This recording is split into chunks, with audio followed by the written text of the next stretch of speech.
Western Louisville has issued a severe thunderstorm warning for north central Harrison County, northeastern Crawford County, southeastern Orange County, southwestern Washington County, until 12:45 p.m. Eastern Daylight Time. At 12:14 p.m. Eastern Daylight Time, a severe thunderstorm was located 7 miles southeast of Powley, moving east at 35 miles per hour. Expected hazards include quarter-size hail. This is a radar-indicated threat. The following impacts are expected. Damage to vehicles is expected.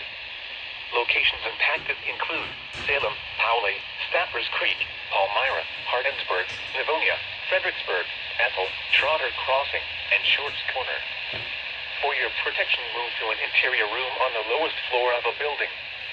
Large hail, damaging wind, and continuous cloud-to-ground lightning are occurring with this storm. Move indoors immediately. Lightning is one of nature's leading killers. Remember, if you can hear thunder, you are close enough to be struck by lightning.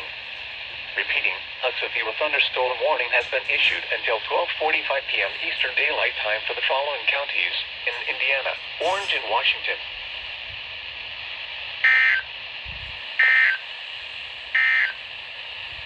This is NOAA All Hazards Radio WWG72 in Georgia.